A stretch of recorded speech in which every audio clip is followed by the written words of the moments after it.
عليه ونعوذ بالله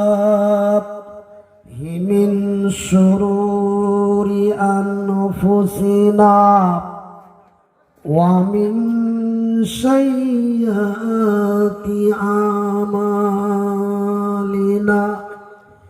من يهده الله فلا مضل له ومن يضلله فلا هادي له ونشهد أن لا إله إلا الله ونشهد أن محمدا عبده ورسوله أما بعد أعوذ بالله من الشيطان الرجيم بسم الله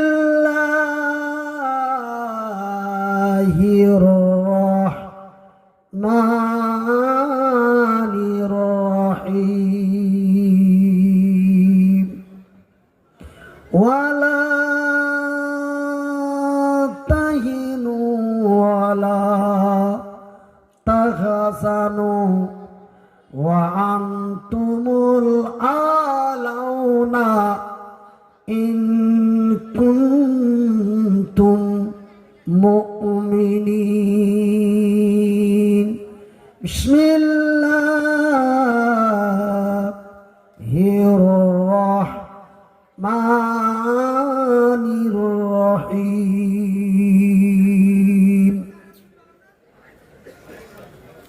ওয়ালা ও ভাই ক্যামেরাম্যান ভাই ওই আমার একটা কর্ড আছে ওই কর্ডটা মোবাইলে দিয়ে আপনার ওইটা জকটা লাগিয়ে দেন তো ওই এনা ওর ওখানে তো জক তো এখানে লাগিয়ে দেন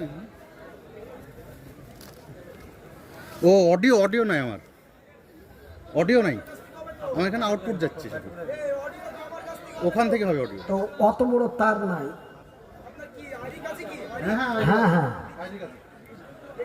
আচ্ছা বিসমিল্লাহির রহমানির রহিম ওয়ালা তাকুলু লিমান ইউকতালু ফি সাবিলিল্লাহ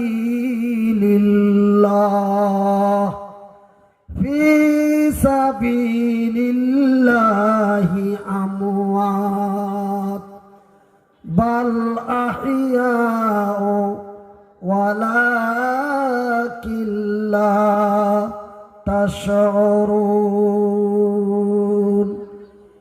ইন্নাল্লাহ ওয়া মালাইকাতাহু yusalluna ala nabi ya ayyuhalladzina amanu sallu alaihi wa sallimu taslima Allahumma salli ala বলুন আল্লাহুম্মা সাল্লি আলা মুহাম্মাদিন ওয়া আলা আলি মুহাম্মাদ কামা সাল্লাইতা আলা ইব্রাহিমা ওয়া আলা আলি ইব্রাহিমা ইন্নাকা হামিদুম মাজিদ সকলেই পড়ুন আল্লাহুম্মা বারিক আলা মুহাম্মাদিন ওয়া আলা আলি মুহাম্মাদ কামা বারাকতা আলা ইব্রাহিমা ওয়া আলা আলি ইব্রাহিমা ইন্নাকা হামিদুম মাজিদ। আফজালু যিকরি লা ইলাহা ইল্লাল্লাহ, লা ইলাহা ইল্লাল্লাহু, লা ইলাহা ইল্লাল্লাহ। চলো চলো মুজাহিদি চলো, জিহাদের ময়দানে চলো, শহীদের ঈদগাহে চলো। চলো চলো মুজাহিদি চলো, জিহাদের ময়দানে চলো, শহীদের ঈদগাহে চলো। অন্যায় জুলুম ভারতের মাটিতে, অন্যায় জুলুম বাতিলের ভিত্তি, বজ্রের হুঙ্কার দোলো। হায়নার মতো আজি বড় বড় শক্তি, হায়নার মতো আজি বড় বড় শক্তি, কেড়ে নেই মানুষের অধিকার। দিগান্তে আজ শোনো শোনো ওই মুসলমানের কান্না, রোগে সোগে অনাহারে দু মুঠো অন্ন, এতটুকু ভালায় পাই না। পথে পথে পড়ে আছে অসহায়, সমাজের ওরা জন কেউ নাই। ওই সব মানুষের মুক্তির জন্য নারায়ে তাকবীর, ওই সব মানুষের মুক্তির জন্য জিহাদের ময়দানে চলো। চলো চলো মুজাহিদি চলো, জিহাদের ময়দানে চলো, শহীদের ঈদগাহে চলো।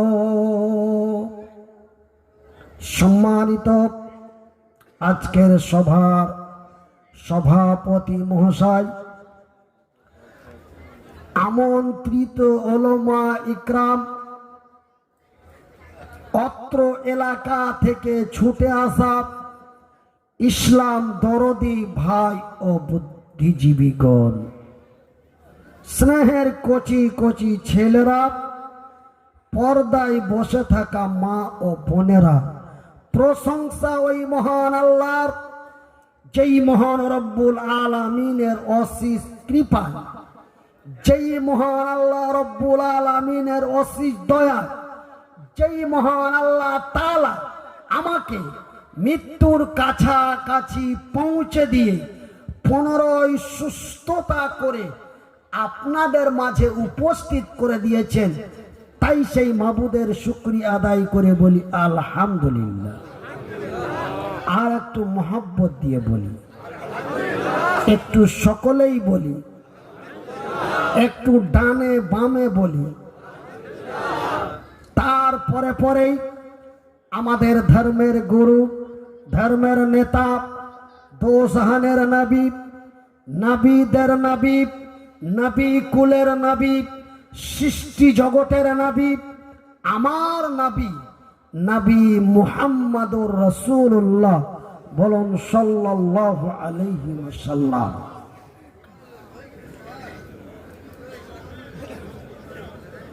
আমার সম্মানিত ভাইরা, আমি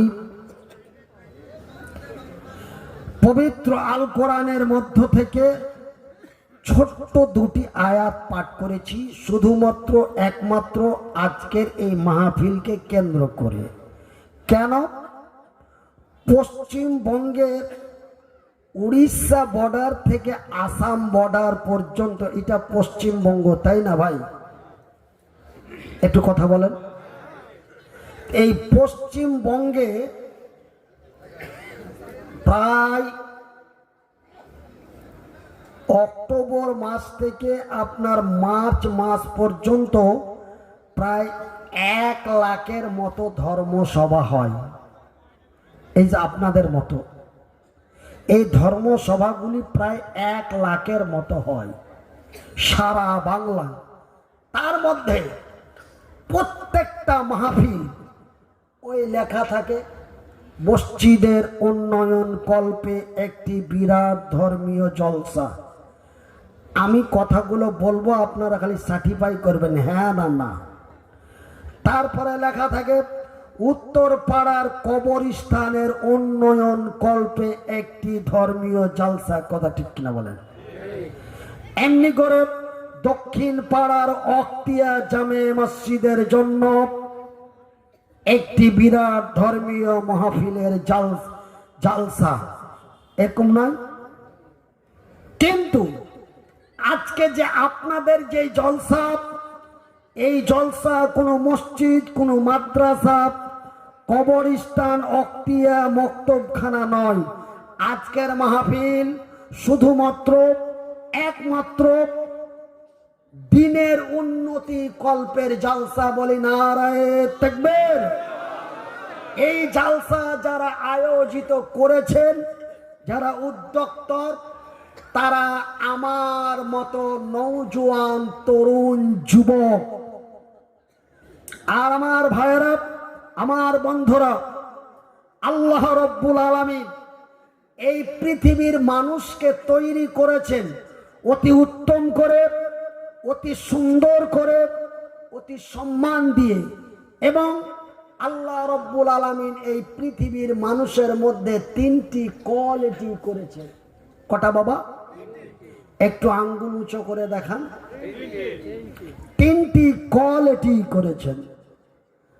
তার মধ্যে নাম্বার 1 বাল্যকাল, নাম্বার 2 যৌবনকাল, নাম্বার 3 বৃদ্ধকাল। এই 3টি কোয়ালিটি করে আল্লাহ রব্বুল আলামিন এই পৃথিবীর সৃষ্টি মাখলুকদেরকে তৈরি করেছেন। বলি আলহামদুলিল্লাহ। আমার ভাইরা, তবে আল্লাহর আকাশের উপর থেকে আল্লাহর জমিনের নিচে পর্যন্ত মহান রব্বুল আলামিন প্রায় আনুমানিক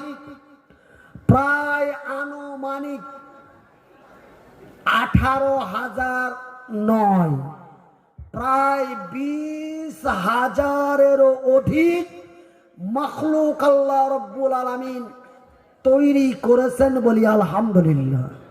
তো 20,000-এর অধিক মাখলুকের মধ্যে মহান রব্বুল আলামিন সর্বোচ্চ উত্তম করে, আশরাফুল মাখলুক করে, হুদাল্লিন নাস করে, অতি দয়া দিয়ে, অতি মায়া দিয়ে, অতি ভালোবাসা দিয়ে, অতি সুন্দর করে, অতি সুন্দরী করে মহান রব্বুল আলামিন শুধুমাত্র একমাত্র এই পৃথিবীর মানুষকে তথা আমাদেরকে তৈরি করেছেন। বলি আলহামদুলিল্লাহ।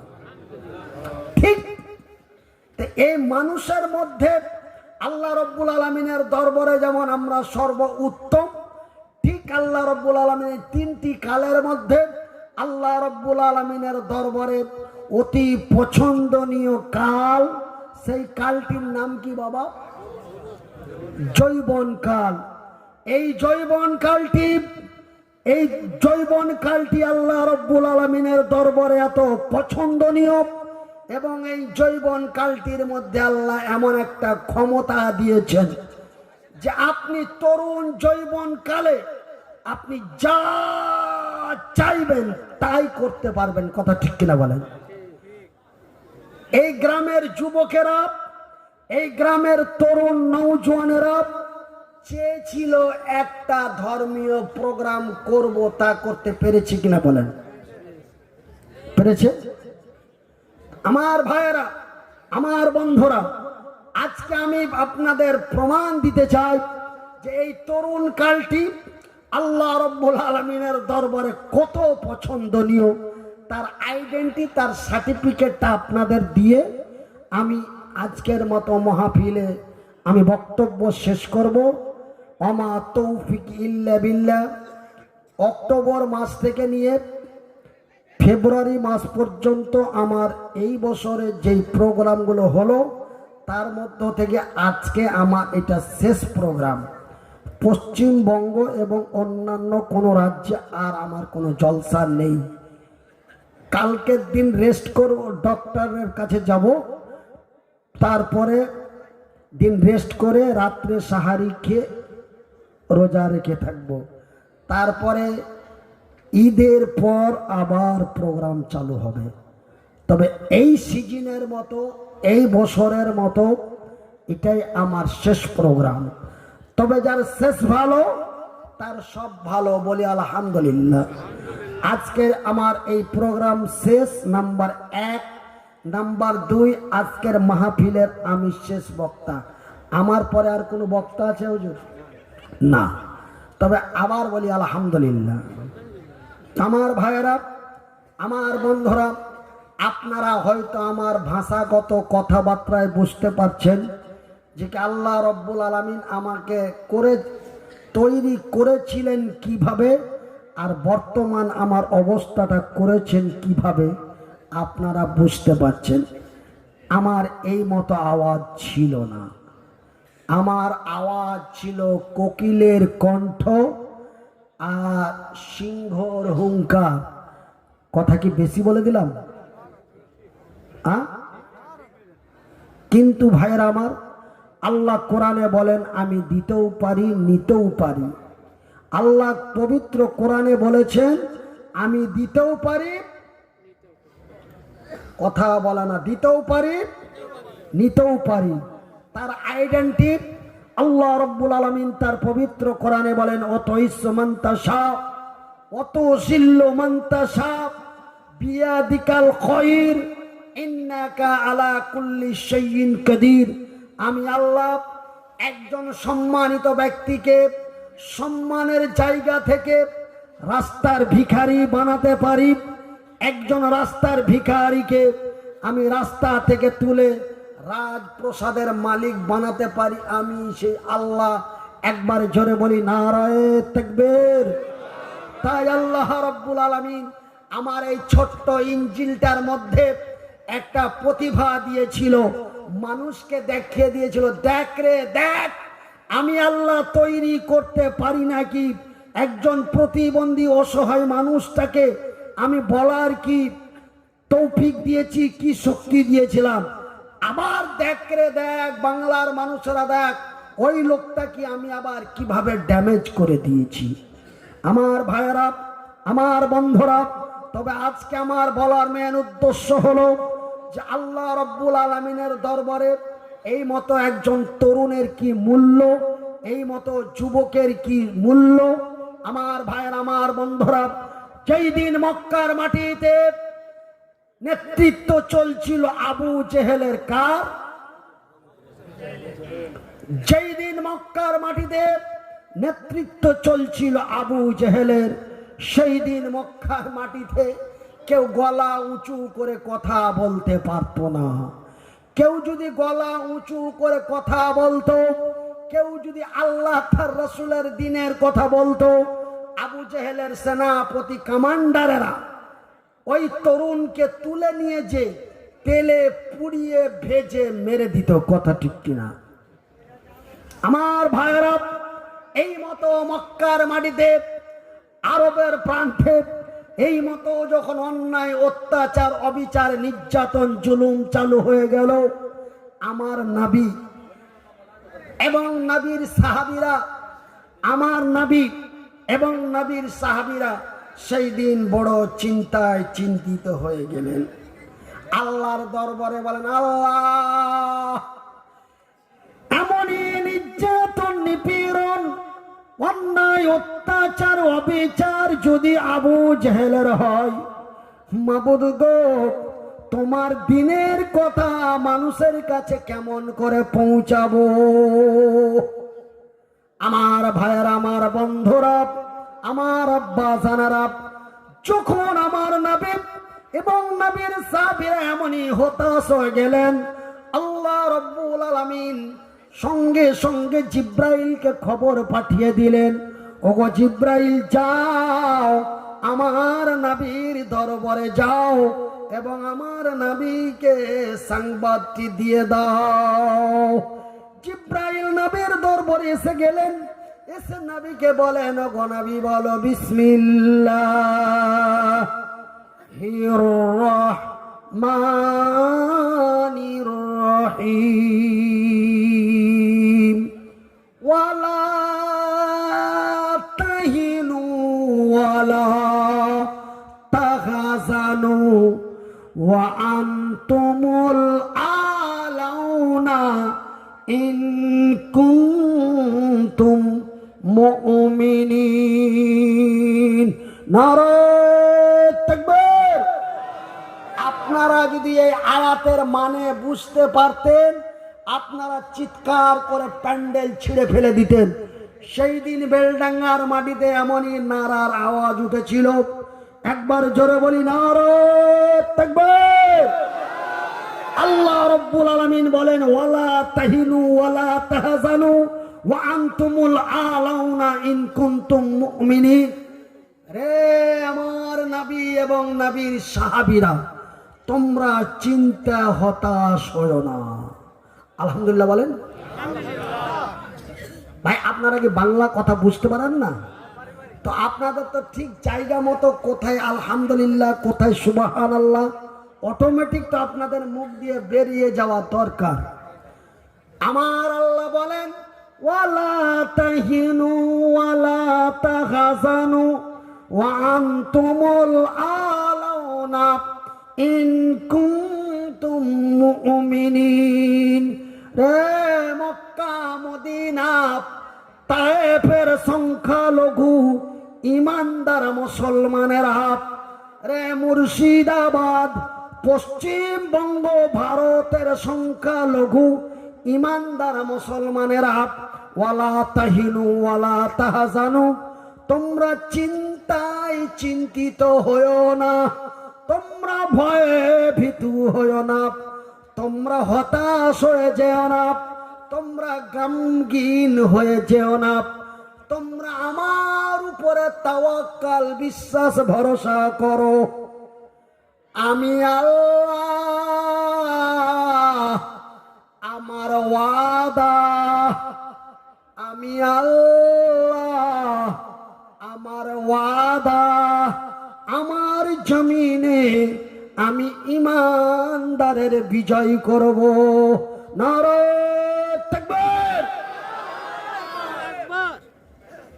আমি কার বিজয় করব? আল্লাহ। আল্লাহর বিজয়। আল্লাহ তো নিজেই বিজয় নাকি গো? আল্লাহ কি? আল্লাহ নিজেই বিজয়। আল্লাহ কি বললেন? আমি কার বিজয় করব? ইমানদারের।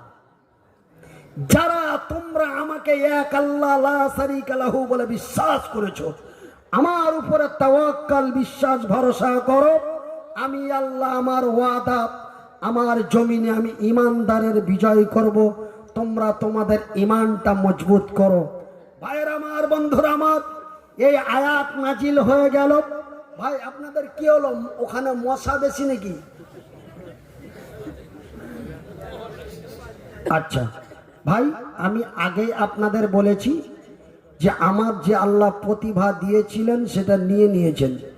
যদি আপনাদের আমার কাটা কটা কথা শুনতে যদি ভালো না লাগে, আপনারা আস্তে আস্তে বেরিয়ে যাবেন, যাতে যিনারা শুনছেন তিনাদের অসুবিধা না হয়। এটাই আমি আপনাদের অনুরোধ রাখছি। আমি আপনাদের বাধ্যতা করি না। ইসলাম কভি জবরদস্ত नहीं है। ইসলাম জবরদস্তি নয়। একদিন দিল্লির মাটিতে এক ভদ্রলোকের বাচ্চা বলেছিল যে ইসলাম কায়েম হুয়া হ্যায় তরওয়াল কি জোর সে। এই শব্দটির মানে বুঝতে পারলেন? মানে ইসলাম প্রতিষ্ঠিত হয়েছে তারওয়ালের ভয়ে। মানে কেউ ইসলাম প্রচার না করলে গলা কেটে দেবে তালোয়ার দিয়ে, এই জন্য ডরে সব ইসলাম কবুল করেছে। এমনটা কি? কথা বলেন না। इस्लाम कभी जबरदस्त नहीं है और जबरदस्त नहीं हो सकता। लेकिन বর্তমান আমাদের ভারতবর্ষে এখন জবরদস্তি চলছে। কথা ঠিক কিনা বলেন? জোর করে জয় শ্রীরাম বলানো হচ্ছে। এই কয়েকদিন আগে আমাদের মালদা হরিশ্চন্দ্রপুরে, আমার যেখানে বাড়ি, আমার বাড়ি থেকে 500 মিটার দূরে এমন 4 জন যুবককে ধরে জয় শ্রীরাম বলতে বলল। তারা জয় শ্রীরাম না বলার কারণে তাদেরকে পিটিয়ে জানে মারার চেষ্টা, কিন্তু তারা মরেনি, নিহত হয় নাই, আহত হয়েছে। তারা হাসপাতালে ভর্তি হয়ে এখন মোটামুটি সুস্থ, এবং যারা এই কাজ করেছিল তাদেরকে গ্রেপ্তার করা হয়েছে বলি আলহামদুলিল্লাহ। আরো জোরে বলি।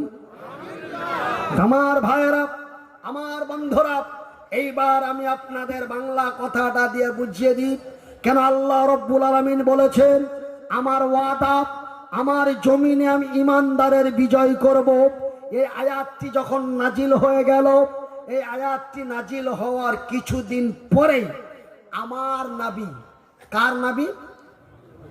আমার নবী, আল্লাহর নবী, সারা বিশ্বের নবী, তিনি মক্কার মাটিতে দাঁড়িয়ে বললেন, আবু জেহেল ও তার সেনাপতি কমান্ডারেরা কোথায় আছো?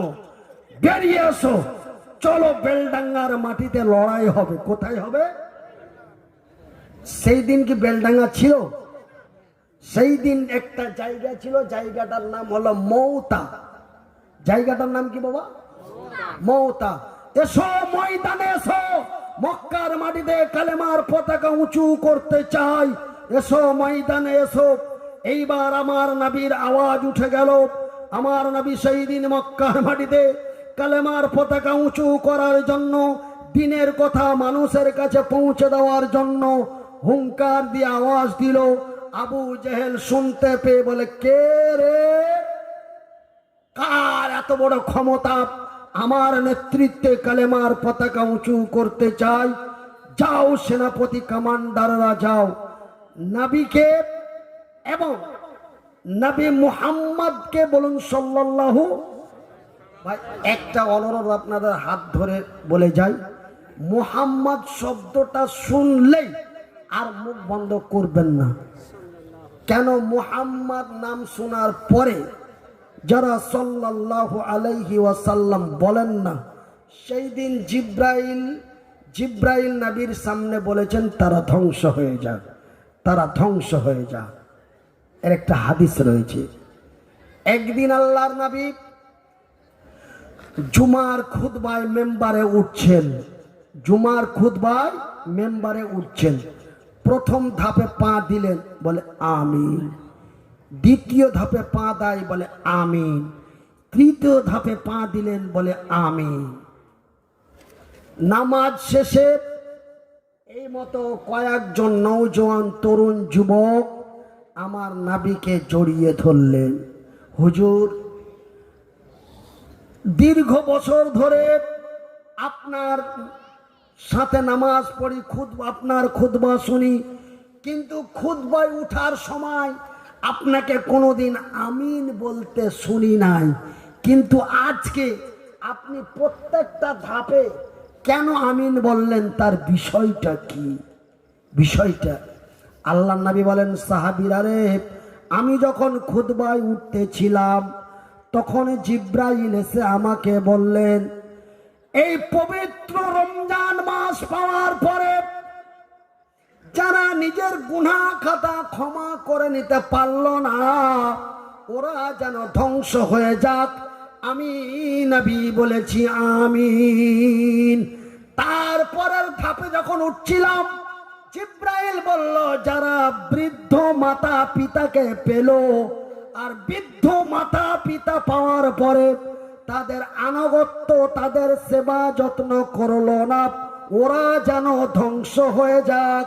আমি নবী বলেছি আমিন। নাম্বার 3, আমি যখন 3 নম্বর ধাপে উঠছিলাম, জিব্রাইল আমাকে বললেন, যারা আমার নবীর নাম শোনার পরে নবীর উপরে দুরূদ পড়লো না, ওরা যেন ধ্বংস হয়ে যাক। আমি রাসূল বলেছি আমিন।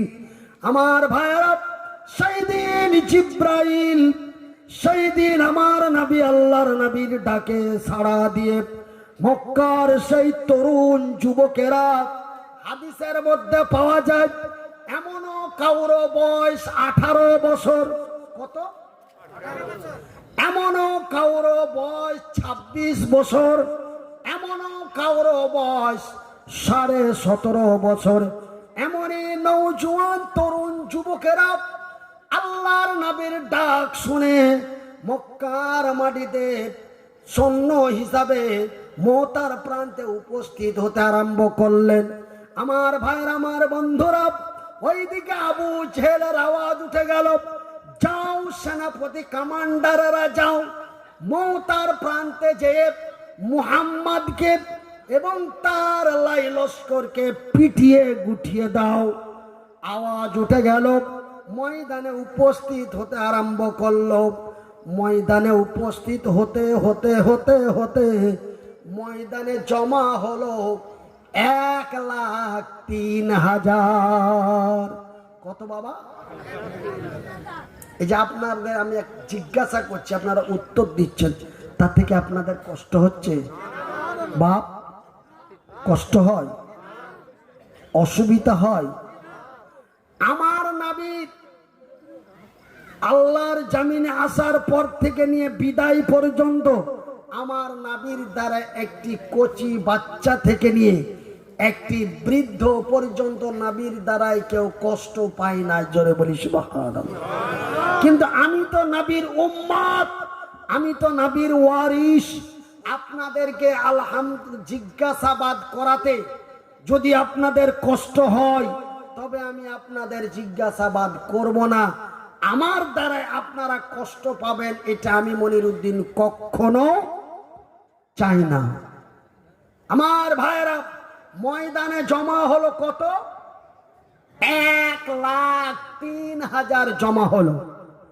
1,03,000 ইতিহাসের পাতায় পাওয়া যায়, নবীর হাদিসের মধ্যে পাওয়া গেল 1,00,000 হলো আবু জেহেলের লোক। কার? আবু জেহেলের 1,00,000। আর আমার নবীর কত? 3,000। এবার ময়দানে লড়াই আরম্ভ হবে। জিত হবে কার? নবীজির। কিন্তু 2026 সাল মোতাবেক কার হবে? কথা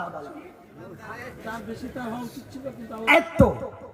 এই যে পিছনে যিনি বলেছেন যে 2026 মোতাবেক বিজয় হবে 1,00,000-এর, নাকি? কেন? ওরা তো 1,00,000, এরা তো 3,000। ময়দানে নামলে তো ওদের কাছে এরা হারিয়ে যাবে। কথা ঠিক কিনা বলে? কিন্তু ওই যে আমার আল্লাহর ওয়াদা, ওই যে আমার আল্লাহর ওয়াদা, আমি বিজয় করব ইমানদারের। ওয়ালা তাহিনু ওয়ালা তাহজানু, তোমরা চিন্তা করো না, আমার উপরে তাওয়াক্কাল, বিশ্বাস রাখো, আমি তোমাদেরই বিজয় করব। এইবার ময়দানে লড়াই আরম্ভ হয়ে গেল। লড়াই চলতে চলতে চলতে চলতে চলতে অল্প কিছুক্ষণের মধ্যেই আল্লাহর লক্ষ রহমতের ফারিস্তারা নেমে আসলো। ময়দান থেকে আবু জেহেলের লোকেরা পালাতে আরম্ভ করলো। আমার নবীর সাহাবীরা, এমন নওজওয়ান তরুণ যুবক আব্দুল্লাহ বিন রাওয়াহা, এমনি করে হযরতে বিলাল, যত হযরতে হানজালা, এমন নওজওয়ান তরুণ যুবকেরা সঙ্গে সঙ্গে সেই দিন মক্কার মাটিতে এমন কালেমার পতাকা উঁচু করে বলেন, লা ইলাহা ইল্লাল্লাহু মুহাম্মাদুর রাসূলুল্লাহ। আমার ভাইরা, আমার বন্ধুরা, ইতিহাসের পাতায় পাওয়া যায় সেই দিন ময়দানে লড়াই চলতে চলতে একজন নওজওয়ান তরুণ যুবক, তার ডান হাতটা কেটে নেওয়া হলো। বাম হাতে কালেমার পতাকাটা ধরলো, বাম হাতটা কেটে নেওয়া হলো। পায়ের মধ্যে সেই পতাকা উঁচু করে ধরলো। কেন? কালেমার পতাকা নিচু হতে দেয় নাই। শেষ পর্যন্ত যখন তার পা দুটি কেটে নেওয়া হলো, তাদের মধ্যে ছিল জান্নাতের লোভ। কি ছিল বাবা? জান্নাতের লোভ। নাম্বার 1, তাদের মধ্যে ছিল নবীর ভালোবাসা। তারা জান্নাতের লোভে পড়ে, নবীর ভালোবাসায় পড়ে তারা জাতিকে দিয়েছে ইতিহাস। কথা ঠিক কিনা বলেন আমার ভাইয়েরা? তারা জান্নাতের লোভে পড়ে, নবীর ভালোবাসায় পড়ে তারা জাতিকে দিয়েছে কি? জাতিকে কি দিয়ে গেছে? ইতিহাস। কিন্তু বর্তমান 2026 সালের তরুণ তরুণীরা, কথা শুনে রাখেন খুব ভালো করে, বর্তমান 2026 সালের তরুণ তরুণীরা এরা ধন সম্পদের লোভে পড়ে। কিসের লোভে? ধন সম্পদের লোভে পড়ে সুন্দরী নারীর প্রেমে পড়ে এরা জাতিকে দিয়েছে কি? কলঙ্ক। আপনারা বুঝতে পারছেন কিন্তু বলতে ভয় পাচ্ছেন। কথা বুঝতে পেরেছেন আমার ভাইয়েরা?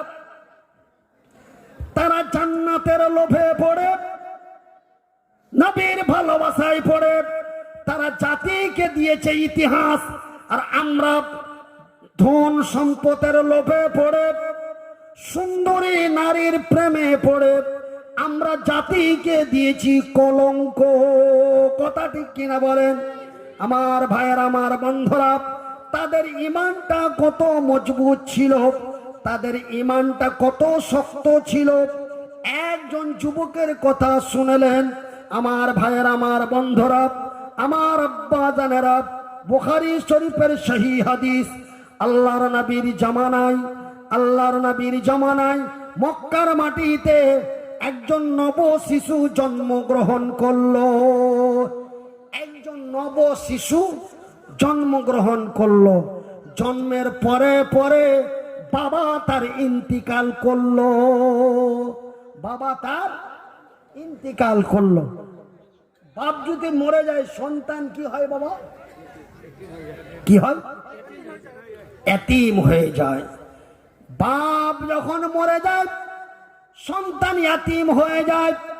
ওই নব শিশু ইয়াতিম হয়ে গেল, মা তার চলে গেল। বাপ যদি মরে যায়, হয় কোনো নারী আছে যে আমি আর এক ইজ্জত আর অন্য কাউকে দেখাবো না, আমি আমার এই বুকের মানিককে নিয়ে আমার জীবন কাটিয়ে দেব, এই বলে অনেকে কাটিয়ে দেয়। আবার অনেকেই বলে আসল জিনিস চলে গেল তো আর থেকে কি করব, আমিও চলে যাই, পারলে কোথাও একটা খুঁজে নিব। এমন নাই হয় না বর্তমান জামানায়? ঠিক এমনই হয়ে গেল। ওই নব শিশু মারা গেল, নব শিশুর বাবা মারা গেল, নব শিশু ইয়াতিম হয়ে গেল, মা তার চলে গেল। ওই ছোট্ট শিশু কোথায় লালন পালন হবে? ওই ছোট্ট শিশুকে লালন পালন করতে আরম্ভ করে দিল তার চাচা। ওই ছোট্ট বাচ্চাটা তার চাচার ঘরে লালন পালন হতে লাগলো। চাচা তার নাম রেখে দিল আব্দুল ওজ্জা। কি নাম রাখলো বাবা? আব্দুল ওজ্জা। আব্দুল ওজ্জা ইয়াতিম অবস্থায় চাচার বাড়িতে লালিত পালিত হতে হতে হতে হতে বয়সটি যখন এমন হলো, মাফলারটা খুলো তো, অনেক বয়স আছে, তার বয়স মোটামুটি 18 বছর হয়ে গেল। চাচা তাকে একদিন ডেকে বলে, ভাতিজা রে, আমি তোর চাচা, তোর বাবা মারা গেছে, আমি তোকে মানুষের কাছে ছোট হতে থাকতে দেব না। এই যে দেখছি বাগানটা তোর, এই বাগানটা তোর, এই উটটি তোর, এই ঘোড়াটি তোর, এই ব্যাংকের টাকা তোর। 1 2 করে ইতিহাসের পাতায় পাওয়া গেল প্রায় তাকে লক্ষ কোটি টাকার মালিক বানিয়ে দিল। চাচা তাকে লক্ষ কোটি টাকার মালিক বানিয়ে দিল। তবুও আব্দুল ওসার মনে শান্তি পাই না, মনটা মরা মরা, ভালো লাগে না, তার টেনশন। কি টেনশন? বিয়ে করার জন্য না, টেনশনটা তার মনে তৃপ্তি আসে না। কি এমন করব, কি এমন করলে আমার ইহজগৎ পরজগৎ বড় কল্যাণ হবে, এই তার টেনশন। এই চিন্তা করতে করতে আব্দুল ওসাফ যেখানেই নবীর নাম শুনতে পায়, আব্দুল ওসাফ সেখানেই চলে যায়। আমার ভাইয়ের, আমার বন্ধুরা, এই করতে করতে হঠাৎ একদিন আব্দুল ওসাফ বাড়িতে এসে চাচাকে ডাক দিল। চাচা বলে, বলো ভাতিজা। বলে, চাচা তোমার সাথে আমার কিছু কথা আছে। ভাই এটা কোনো বানানো কিস্সা নয়, বুখারীর রিওয়ায়াত। আমার ভাইয়ের, আমার বন্ধুরা, এইবার চাচা বলে, ভাতিজা রে, তোকে বড় কষ্ট করে মানুষ করেছি, তুই দুটো কথা কেন বলবি? তোর মনের কথাই আমাকে খুলে বল। বলে, ওগো চাচা, এই মক্কার মাটিতে, কোথায়? মক্কার মাটিতে একজন ব্যক্তির নাম কি শুনেছ? বলে, মানে একটু আজলানি করছে। বলে, একজন ব্যক্তির নাম কি শুনেছ? বলে, কে সে? বলে, নামটি হলো তার মুহাম্মদ। হ্যাঁ শুনেছি। তো কি হয়েছে? বলে, চাচা গো, ওই মুহাম্মদ যেই কথাগুলি মানুষের সামনে বলে, সেই কথাগুলি তোমাকে শুনতে কেমন লাগে? চাচার মাথা গরম হয়ে গেছে। কি বললি? হ্যাঁ শুনেছি। তো কি হয়েছে? বলে, চাচা গো, তোমাকে কথাগুলি শুনতে কেমন লাগে? চাচা ভাতিজিকে বলছে, তোকে কেমন লাগে? বলে, চাচা গো, নবী মুহাম্মাদের মুখ থেকে যখন দিনের কথাগুলি শুনতে পাই, আমার মনটা আনন্দে আনন্দিত হয়ে যায়। লিল্লাহি তাকবীর, নারে তাকবীর। চাচা তাকে আস্তে করে বলছে, তবে কি তুই নবী মুহাম্মাদের দিন কায়েম করবি নাকি? কুলের কথা এবার কিভাবে চাচা তার কাছ থেকে হাতাচ্ছে। আব্দুল ওসা বলছে, চাচা গো, আমি তো নবী মুহাম্মাদের দিন কায়েম করবই, আলহামদুলিল্লাহ বলেন। কিন্তু তোমার সামনে আমার বলার মেন উদ্দেশ্য হলো, চাচা আর ভাতিজা, চাচা আর ভাতিজা দেখেন, নিজে কালেমা পড়বে, সাথে সাথে চাচাকে দাওয়াত দিচ্ছে। সুবহানাল্লাহ বলেন। বলে, চাচা আর ভাতিজা একসাথে যদি কালেমার পতাকাটা হাতে নিতে পারতাম, তবে জাতিকে একটা ইতিহাস দিতে পারতাম।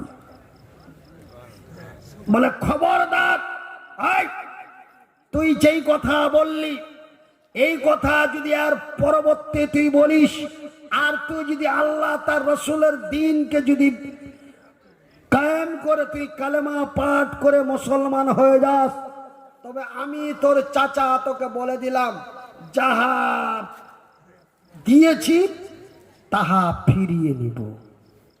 কথা বুঝা গেছে?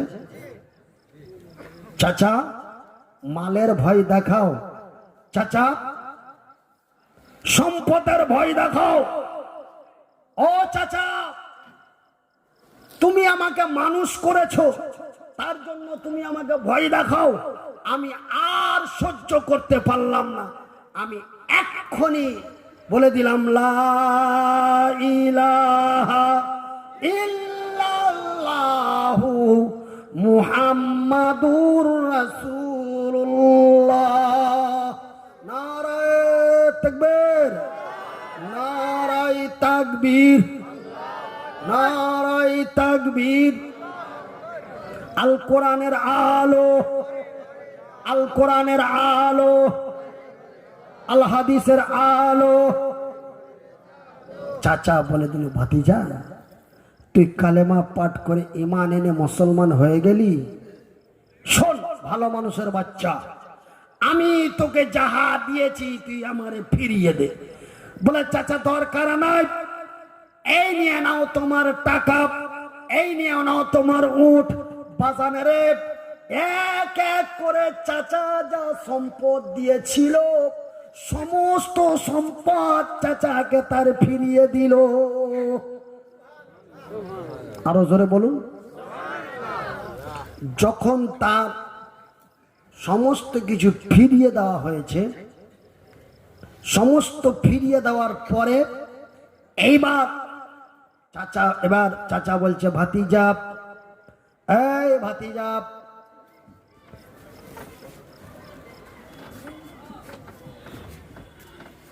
তুমি আমাকে উলঙ্গর ভয় দেখাও। বলে ভাতিজা রে, তোর পরনে যেই পোশাকগুলি আছে এই পোশাকগুলিও আমার দেওয়া। তার মানে তুমি কি আমাকে উলঙ্গর ভয় দেখাও?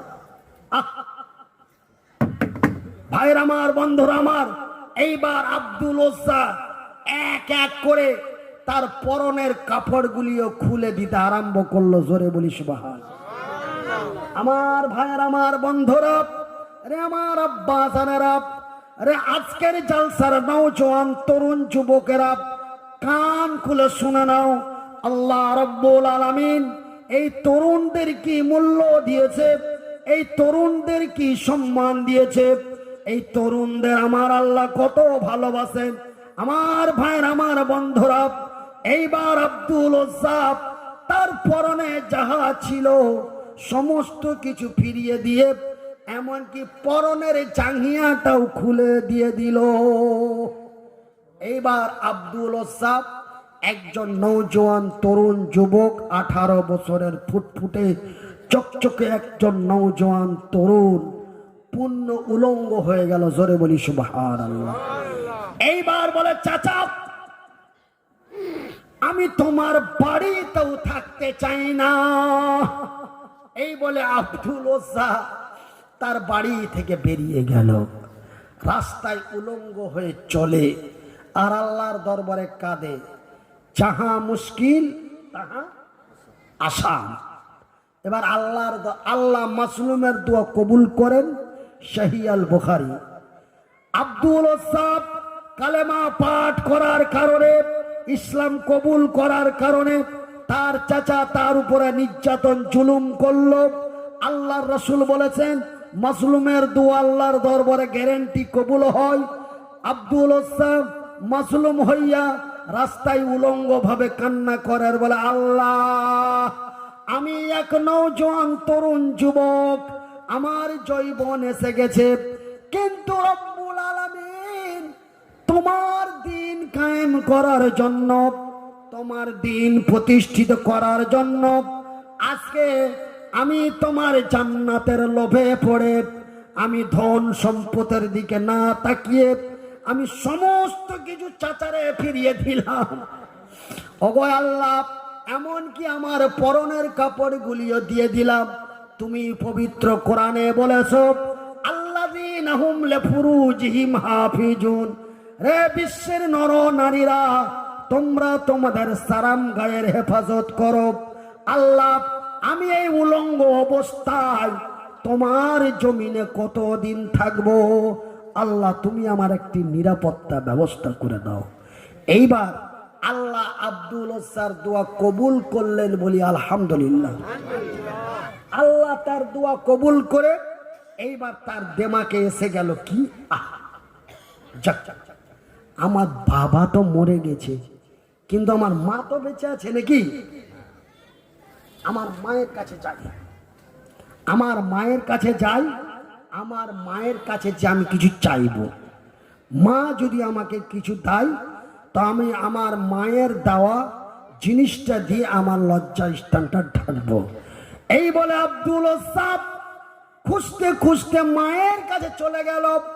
মায়ের দরওয়াজায় যে বাড়ি দিয়ে মা বলে ডাক দেয়, ওগো মা বাড়িতে আসো। মা তার ওসার গলার আওয়াজ পেয়ে মা দৌড় দিয়েছে দরওয়াজা খুলে দেখে একজন উলঙ্গ নৌজওয়ান যুবক। মা তার চিনতে পেরে চোখে ঢাকা মেরে বলে, বাবারে আমি তোর মা, তুই কি জানিস না তুই উলঙ্গ হয়ে কেন আমার কাছে এসেছিস? তুই কি জানিস না মায়ের সামনে সন্তানকে উলঙ্গ হতে হয় না? কিন্তু বাবুরে তুই কেন উলঙ্গ হয়ে আমার কাছে এসেছিস? ভাইজান বন্ধুরা আমার, মায়ের সন্তান যেমনই হোক না কেন, মা তার সন্তানকে কোনোদিন ফেলে দিতে পারে না। ভাইজান বন্ধুরা আমার, আমি মনিরুদ্দিন, মা আমাকে কত কষ্ট করে লালন পালন করে মানুষ করেছিল। মা যদি চাইতো সেই দিন আমাকে নাড়ি ভুড়ির সাথে ভাঙা হাড়িতে ভরে মা জলের মধ্যে ফেলে দিতে পারতো, কথা ঠিক কিনা বলেন? কিন্তু না, মা আমারে ফেলে দিতে পারে নাই। মা বুকে জড়িয়ে লালন পালন করে, মা 14টি বৎসর ভিক্ষা করে, মানুষের দ্বারে দ্বারে ভিক্ষা করে আমাকে 14টি বৎসর লেখাপড়া করিয়ে একটি মাওলানা তৈরি করে দিয়ে আল্লাহর দরবারে বলে দিল, আল্লাহ তুমি আমার মুনিরের ব্যবস্থা করে দাও। মায়ের দোয়ায়, আল্লাহর দয়ায় আল্লাহ রব্বুল আলামিন আমাকে ভারতের 9টা রাজ্য, কয়টা? ভারতের 9টা রাজ্য এবং ভারতের মতো 4টা দেশে আল্লাহ রব্বুল আলামিন আমাকে প্রধান বক্তা হিসাবে কবুল করলেন। বলি আলহামদুলিল্লাহ। আল্লাহ মায়ের দোয়া কখনো ফিরিয়ে দেয় না। আব্দুল ওসার মা আব্দুল ওসাকে ফেলে দিল না, বলল বেটা তোর অবস্থা কেন এই? তার মনের কুলের কথা খুলে মাকে বলল। মা কাঁদতে কাঁদতে সন্তানরে কি দেব খুঁজে পায় না। মা একটা এমন আধা ছিঁড়া কম্বল পেড়ে ঘুমাতো।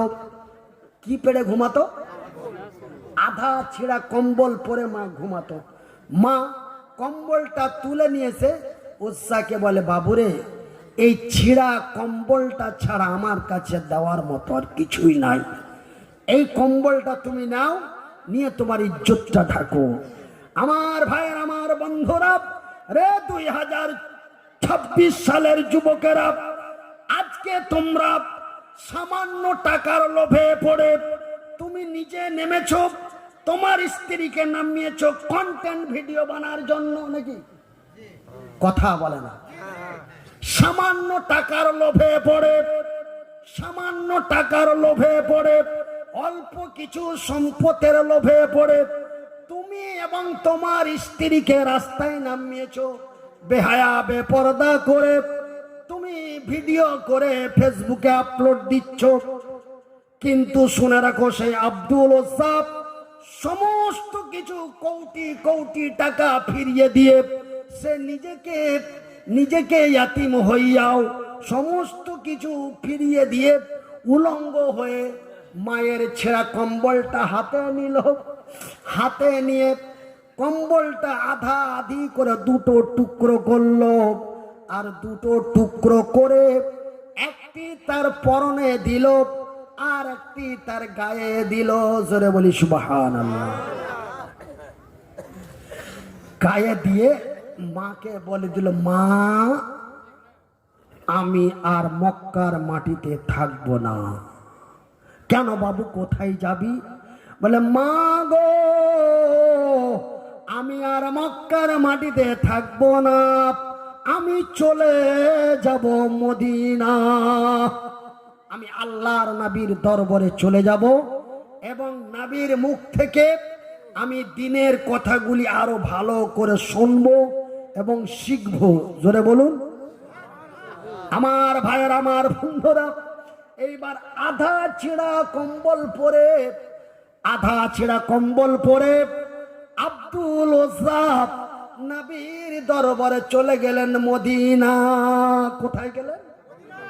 মদিনা। মদিনা হলো একটি শান্তিময় শহর। আমি মনিরুদ্দিন আপনাদের দোয়ায়, আল্লাহর দয়ায় আল্লাহ আমাকে 2 বার নিয়ে গেছে, বলি আলহামদুলিল্লাহ। একবার 2004-এ গিয়েছি, আর একবার 2006 সালে গিয়েছি, বলি আলহামদুলিল্লাহ।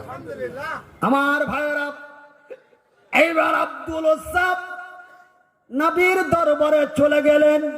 নবীর বাড়ির দরওয়াজায় বসে আছেন। আমার নবীকে আমি ডাকবো, নবী আমার না জানি হয়তো কষ্ট পেতে পারে। নবীর উপরে তাদের কি মহব্বত, সরে বলুন। আমার নবী যখন নামাজের জন্য বের হবেন, তখন আমি নবীর সাথে সাক্ষাৎ করব। এই বলে আব্দুল ওসাব নবীর বাড়ির দরওয়াজায় বসে আছে। বসে থাকতে থাকতে থাকতে এইবার মসজিদে নবাবী, মদিনার প্রান্ত থেকে আওয়াজ ভেসে আসছে, আল্লাহু আকবার, আল্লাহু আকবার,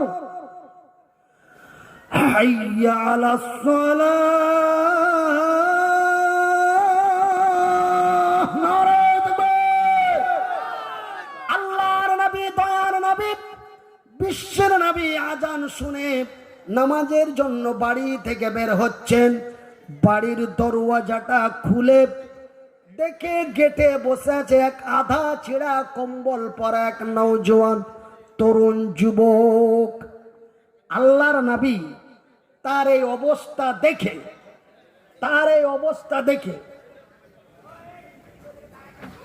দেখেন ভাই, এই ঘটনা মারাত্মক ঘটনা। ভাইয়ের আমার, আমি এই ঘটনা ত্রিপুরায় বলেছি, 2 জন ঈমান এনেছে। এই ঘটনা আমি বাংলাদেশে বলেছি, 11 জন ইসলাম কবুল করেছে। এই ঘটনা আসামের মাটিতে বলেছি, 3 জন ইসলাম কবুল করেছে। এই ঘটনা মারাত্মক ঘটনা। এইবার শোনালেন আল্লাহর নবী, দয়ার নবী, বিশ্বের নবী আব্দুল ওসার অবস্থা দেখে নবী আমার থমকে দাঁড়িয়ে গেলেন।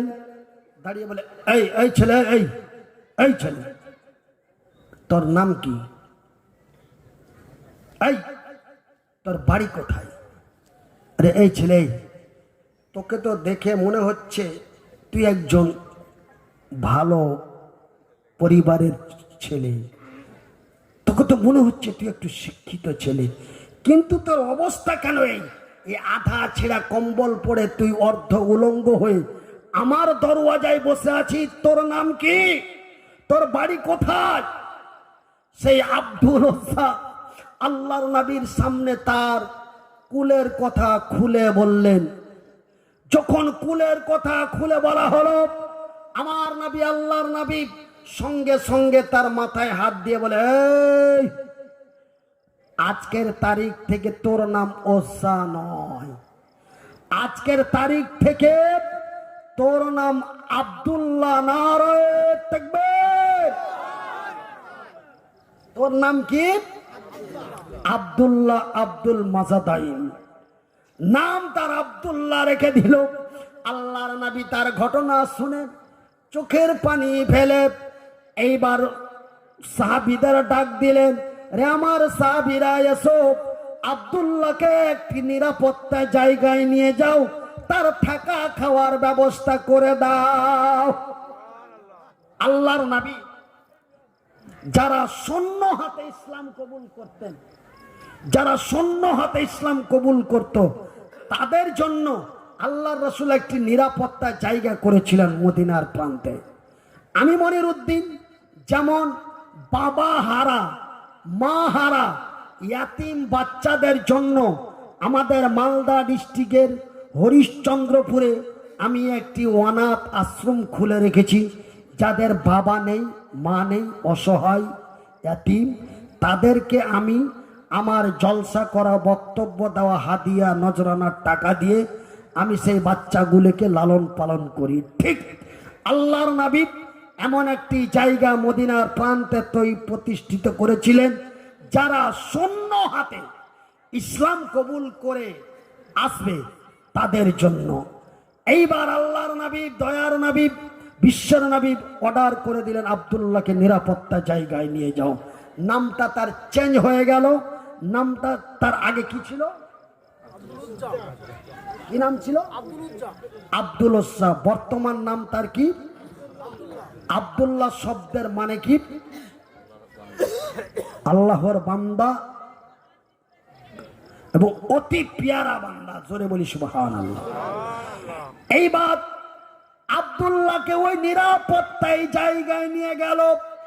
আব্দুল্লাহ আল্লাহ এবং নবীর প্রতি এত ভক্ত হয়ে শুধু কোরআন তেলাওয়াত করে, বিসমিল্লাহির রহমানির রহিম, আর রহমান আল্লামাল কুরআন। খুব চেঁচাই আর আল্লাহর জিকির করে আর কোরআন তেলাওয়াত করে। অন্যান্য সাহাবীরা আব্দুল্লাহ চিৎকার সহ্য করতে না পেরে নবীর কাছে এসে নালিশ জানালেন, নবী গো, আব্দুল্লাহ আসুমের মধ্যে যেই চেঁচামেচি করে কোরআন পড়ে আমাদের সহ্য হয় না, আমরা থাকতে পারি না। আল্লাহর নবী বললেন, সাহাবীরা রে, আব্দুল্লাহকে যত পারো তত চেঁচাতে দাও। কেন? আব্দুল্লাহ ইসলাম কবুল করতে যে ইতিহাস মক্কার মাটিতে করেছে, এই মতো ইতিহাস কোন তরুণ যুবক করতে পারেনি। সেহেতু আব্দুল্লাহ এখন আল্লাহর পেয়ারা ভক্ত, সেহেতু ওকে যত পারো তত চেঁচাতে দাও, চিৎকার করতে দাও। আব্দুল্লাহর রক্ত, আব্দুল্লাহর রক্ত, আব্দুল্লাহর রক্ত কাফেরদের জন্য হারাম করে দেওয়া হয়েছে। জোরে বলুন। আমার ভাইয়েরা, আমার বন্ধুরা, আল্লাহর নবীর দরবারে, আল্লাহর নবীর জামানায় নবীর সৈনিকেরা আব্দুল্লাহ বিন রাওয়াহা, হযরত হানজালা, আবু ওবায়দা, আবু বকর সিদ্দিক, হযরত উমর ফারুক, এই মতো নওজোয়ান তরুণেরা অনেকেই কাফেরের তরোয়ালের আঘাতে মরেছে, কিন্তু আব্দুল্লাহ কোন তরোয়ালের আঘাতে মরে নাই। আব্দুল্লাহর মৃত্যুবরণ হয়েছে বাড়ির ভিতরে জ্বরে আক্রান্ত হয়ে। জোরে বলুন। কেন? সেই দিন আমার নবী বলেছেন যে আল্লাহ রব্বুল আলামিন আব্দুল্লাহর শরীরের রক্ত কাফেরদের জন্য হারাম করে দিয়েছে। এইবার আব্দুল্লাহর মৃত্যু হয়ে গেল। তার মৃত্যু হলো অন্ধকার রাত্রে। কোন রাত্রে? অন্ধকার রাত্রে। এইবার আমার নবী বললেন, রে আমার সাহাবীরা, আব্দুল্লাহর দাফন কাফনের ব্যবস্থা করো। আব্দুল্লাহর দাফন কাফনের ব্যবস্থা করা হলো। আমার নবী, আল্লাহর নবী, দয়ার নবী, বিশ্বের নবী আব্দুল্লাহর এত পেয়ারা ভক্ত হয়ে গেলেন, আমার নবী নিজে কাফন দাফন করে নিজেই বুকে জড়িয়ে কবরে নামাচ্ছেন। ভাইজান, যিনি কবরে নামাচ্ছেন তিনি হলেন আমার নবী, আর যিনি কবরটাকে লাইট দিয়ে জোনাক করছেন তিনি হলেন হযরতে বিলাল। আমার ভাইয়েরা, সেই দিন হযরতে বিলাল এবং আমার নবী ওই আব্দুল্লাহর দাফন কাফন করেছিলেন। জোরে বলি সুবহানাল্লাহ। আমার ভাইয়েরা, তাদের ঈমানটা এমনই মজবুত ছিল, তারা জান্নাতের লোভে পড়ে, কিসের লোভে? জান্নাতের লোভে পড়ে, নবীর প্রেমে পড়ে তারা জাতিকে দিয়েছে ইতিহাস। তারা কি দিয়েছে বাবা? আমরা ধন সম্পদের লোভে পড়ে, সুন্দরী রমণীর প্রেমে পড়ে আমরা জাতিকে দিয়েছি কলঙ্ক। আমার ভাইয়ের, আমার বন্ধুরা, আমার মায়েরা, শুধু তাই নয়, শুধু তাই নয়, সেই দিন মক্কার মাটিতে আরো একজন ব্যক্তি ইতিহাস করলেন, সেটা হলো এক আল্লাহর বান্দি। আমার ভাইয়ের, আমার বন্ধুরা, মক্কার মাটিতে সর্বপ্রথম ইসলামের জন্য এক নারী ইতিহাস করেছিলেন। তার ইমানটা কত মজবুত ছিল, তার ইমানটা কত শক্ত ছিল, সেই সুন্দরী রমণীর কথা বলবো ভাই? বলবো? বলতে গেলে সময় লাগবে। আপনাদের কষ্ট হয় না তো? আমার কষ্ট হয়। এই জন্য আমি আপনাদের পারমিশনটা এই জন্য নিচ্ছি যে আমি বলতে থাকবো আর এই চাচা ব্যাগ চপ্পল নিয়ে যেতে থাকবে, তবে আমার বলাটার কোনো মর্যাদা হলো? এই জন্য আমি আপনাদের পারমিশন নিচ্ছি, বলবো। সেই একজন সুন্দরী রমণী, নাম তার হলো হযরতে সুমাইয়া। তার ইমানটা কত মজবুত ছিল। আজকে আমার বোন, আমার ভাবি, আমার বেটি, আজকে আমরা বেহায়া হয়ে সোশ্যাল মিডিয়ায় নেমেছি, নামিনি? কথা বলেন। আপনাদের এই আমতলা, পাটকেবাড়ি, রেজিনগর, এমনি করে করে বেলডাঙ্গার অনেক তরুণী, যুবতী, আজকে আমরা এই মাঠের মধ্যে যে কলা বাগানে, যে খেজুর বাগানে, যে ওই অশ্লীল ভিডিও করে আর ফেসবুকে আপলোড দেয়, এই সামান্য টাকার লোভে পড়ে। আমার ভাইয়েরা, আমার বন্ধুরা, আপনাদের এই এলাকার 2-3টি যুবক, আপনারা যাদেরকে ভাইরাল হিসাবে প্রায় ব্যক্তি চিনেন, শফিক নাম নাই? আমার ভাইয়েরা, শফিকের সাথে এবং আরো অনেকের নাম আছে, তাদের সাথে যটা ছেলে আছে তটা মেয়ে আছে। আগে তারা একা ভিডিও করত, এখন মেয়ে নিয়ে ভিডিও করে। এই সামান্য টাকার লোভে পড়ে তোমার মেয়েকে সোশ্যাল মিডিয়ায় মোবাইলে ঢুকিয়ে দিয়েছেন। আপনার মেয়েকে সামান্য টাকার লোভে পড়ে আপনার মেয়েকে মোবাইলে ভরে দিলেন। সামান্য টাকার লোভে পড়ে আপনার স্ত্রীকে সোশ্যাল মিডিয়ায় ছেড়ে দিলেন। আপনার স্ত্রী যখন একটা ভিডিও করে ফেসবুকে পোস্ট করে দেয়, ওই ভিডিওটা কি বোঝে যে আমার বাবার মোবাইলে যাব না? বোঝে? মোবাইল কি চিনে যে আমার বড় ভাইয়ের মোবাইলে যাব না? সেই ভিডিও প্রত্যেকের মোবাইলে যায়, আর আমরা ঘরে বসে বসে দেখি। কথা ঠিক কিনা বলেন? আমার ভাইয়েরা, উত্তরবঙ্গ থেকে দক্ষিণবঙ্গ পর্যন্ত প্রায় 100-র উপরে মহিলা অনলাইনে নেমেছে। তার মধ্যে 99টাই মুসলমানের মেয়ে। বলি আস্তাগফিরুল্লাহ, আরো জোরে বলি আস্তাগফিরুল্লাহ। কিন্তু তাদের ইমানটা কত মজবুত ছিল। ওই হযরতে সুমাইয়া একজন তরুণী, সুন্দরী যুবতী। আমার ভাইয়েরা, আমার বন্ধুরা, সেই দিন নবীর মহব্বতে পড়ে, জান্নাতের লোভে পড়ে, নবীর মহব্বতে পড়ে কালেমায়ে তাইয়্যিবা, কালেমায়ে শাহাদাত পাঠ করে ঈমান এনে মুসলমান হয়ে গেল। জোরে বলি নারায়ে তাকবীর। মুসলমান হয়ে যাওয়ার পরে আবু জেহেলের কাছে খবর পৌঁছে গেল। বলে, আর জানো ভাই, আমি কিন্তু এই ঘটনা আপনাদের অর্ডার নিয়ে বলছি, সেহেতু আপনারা কেউ উঠাউঠি করবেন না। মারাত্মক ঘটনাটা শুনে নিন। আমি আপনাদের অনুরোধ রাখছি, আমি যদি একটা কথা কোনো হাদিস কোরআনের বাইরে কোনো বানানো কথা বলি, আপনাদেরকে আমি খোলা মেলা পারমিশন দিয়ে রাখলাম, মাইকটা আমার কাছ থেকে টেনে নিয়ে বক্তব্যটা আমার বন্ধ করে দিবেন। আমার ভাইয়েরা, আমার বন্ধুরা, আবু জেহেলের কাছে খবর পৌঁছে গেল। আবু জেহেল হুঙ্কার দিয়ে বলে, কে রে? আমার নেতৃত্বে নবীর দিন প্রতিষ্ঠিত করতে যাই, যাও সেনাপতি কমান্ডাররা যাও, সুমাইয়াকে তুলে নিয়ে এসো। সুমাইয়াকে তুলে নিয়ে আসা হলো রাজ দরবারে। বলে, তাকে শাস্তি দাও। তাকে কি দাও? শাস্তি দাও। কত শাস্তি দেব? একটার পর একটা শাস্তি দাও। কতক্ষণ দেব?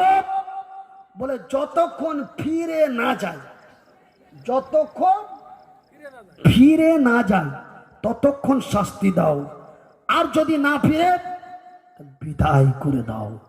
এই চলো বিদায় করে দাও। সুমাইয়াকে তুলে নিয়ে আসা হলো। সুমাইয়াকে তুলে নিয়ে এসে আবু জেহেল তার কমান্ডাররা প্রশ্ন করে, তোমার নাম কি সুমাইয়া?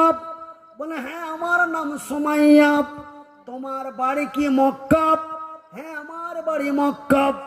রে সুমাইয়া, তোর এত বড় সাহস, তুই আমার নেতৃত্বে নবীর দিন কায়েম করেছিস। সুমাইয়া বল বল, এখনো ফিরে যা, সময় আছে, এখনো ফিরে যা। সুমাইয়া জোর গলায় চিৎকার করে বলে, রে আল্লাহর দুশ্মন, নবীর শত্রু আবু জেহেল, শুনে রাখ, আমি সুমাইয়া এই রাজ দরবারে দাঁড়িয়ে বলে দিলাম, মক্কার মাটিতে যত রকমের শাস্তি রয়েছে, সমস্ত শাস্তি যদি সুমাইয়াকে দিয়ে দেওয়া যায়, সমস্ত শাস্তি শরীরে পেতে নিতে পারি, কিন্তু ঈমান হারাইতে পারি না। সুবহানাল্লাহ না বললে আল্লাহর রাগ হয়ে যাবে। জোরে বলুন। সুমাইয়া কি বলল? যে সমস্ত শাস্তি পেতে নিতে পারি, কিন্তু ঈমান হারাতে পারি না। এইবার সেনাপতিরা শাস্তি আরম্ভ করো।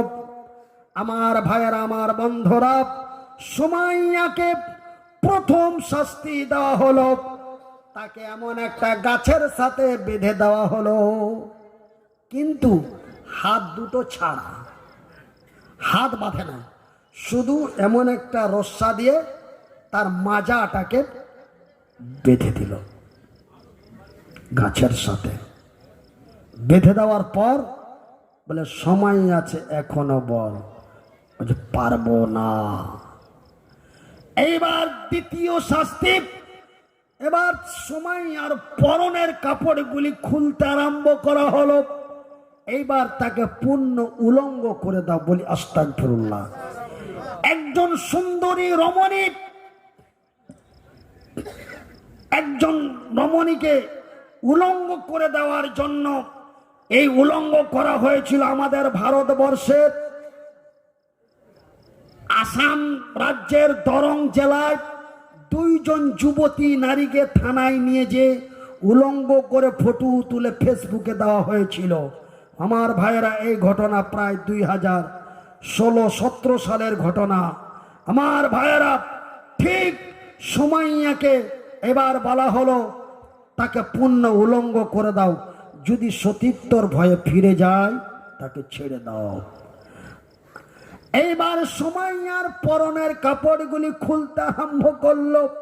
সুমাইয়া আকুলি বিকলি কাকতি মিনতি করে বলে, রে আল্লাহর দুশ্মনেরা, রে নবীর শত্রুরা, রে আবু জেহেলের লোকেরা, আমি তোমাদের বোনের মতো একজন বোন রে, আমি তোমার মায়ের মতো একজন মা রে। আমার সতীত্ব নষ্ট করো না, আমার ইজ্জতের বেজ্জতি করো না। এমন আকলি বিকলি কাকতি মিনতি করার পরে সুমাইয়াকে ছেড়ে দেওয়া হলো না। এইবার তাকে পূর্ণ উলঙ্গ করে দেওয়া হলো। একবার বলি আস্তাগফিরুল্লাহ মিন কুল্লি যামবি ওয়া আতুবু ইলাইহি, লা হাওলা ওয়ালা কুওয়াতা ইল্লা বিল্লাহ। তাকে পূর্ণ উলঙ্গ করে দেওয়া হলো। এইবার সুমাইয়ার হাত দুটো বাঁধা হয়নি। কেন বাঁধা হয়নি? তার হাত পা জড়িয়ে তাকে গাছে বাঁধতে পারত, কিন্তু হাত দুটো ছাড়া বেঁধেছিল। কেন?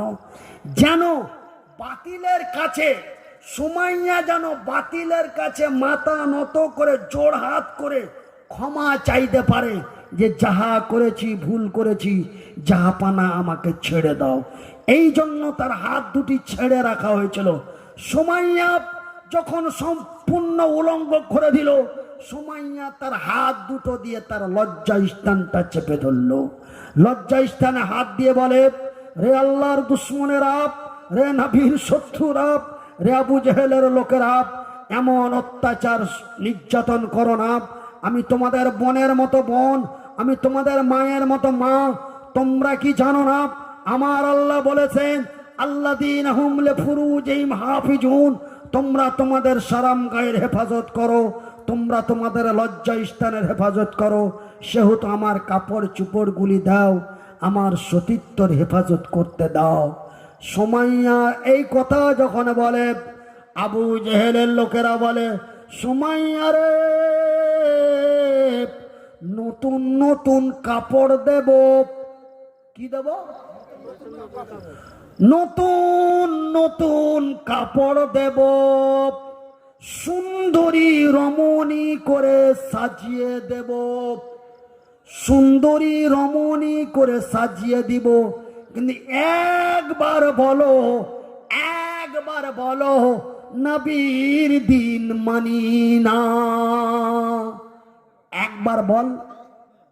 সুমাইয়া বলে, রে আল্লাহর দুশ্মনেরা, রে নবীর শত্রুরা, যেই দিন কালেমা পড়ে মুসলমান হয়েছি সেই দিন বলেছি ইন্নাস সালাতি ওয়া নুসুকি ওয়া মাহইয়ায়া ওয়া মামাতি লিল্লাহি রাব্বিল আলামিন। নারে তাকবীর।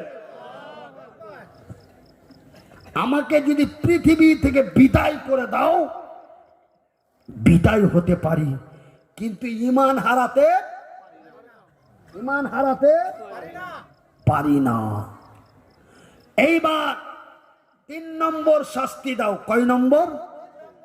আমার ভাইয়ের, আমার বন্ধুরা, এইবার 3 নম্বর শাস্তি দেওয়ার জন্য একটি লোহার বল্লম নিয়ে আসা হলো। কি নিয়ে আসা হলো?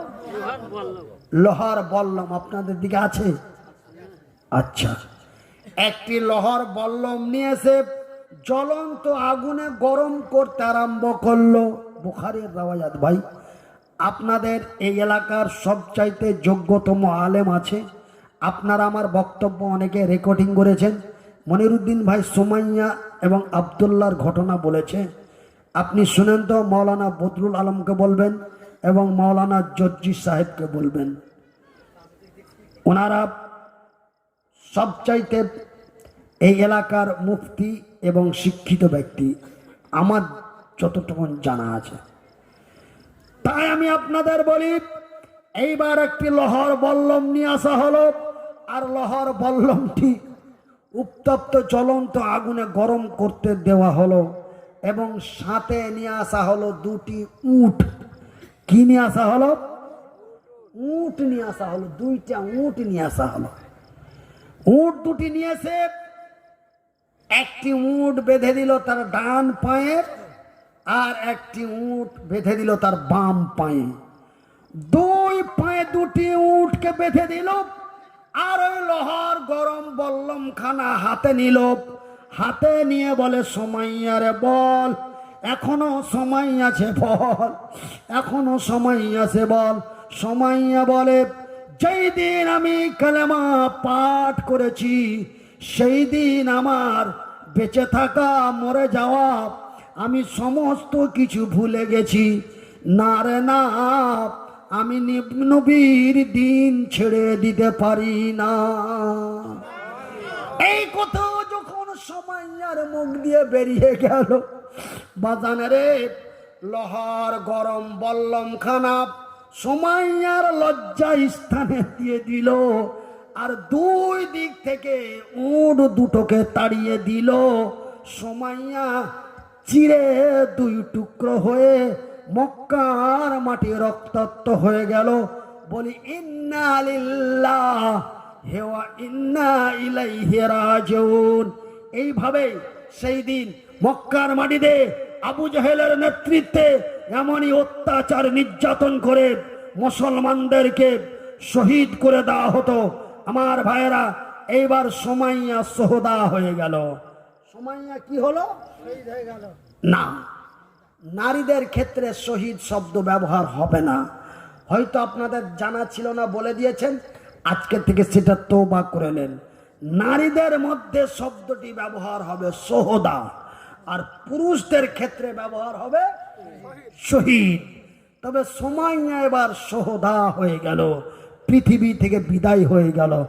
আপনারা শুনলেন সুমাইয়া মরে গেছে, আপনারা দেখলেন সুমাইয়া মরে গেছে, আপনারা ইতিহাসের পাতায় পড়লেন সুমাইয়া মরে গেছে, কিন্তু আমার আল্লাহ বলেন সুমাইয়া মরেনি। সুবহানাল্লাহ বলে দেন। আমার আল্লাহ কি বলেন? সুমাইয়া মরেনি। তার প্রমাণ আল কোরআন। আমার আল্লাহ রাব্বুল আলামিন বলেন বিসমিল্লাহির রহমানির রহিম ওয়ালা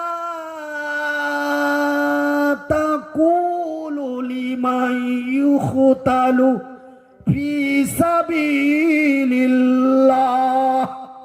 ফি সাবিলিল্লাহি আমওয়াত বাল আহিয়াউ ওয়ালাকিন লা তাশউরুন। সূরা আল বাকারা।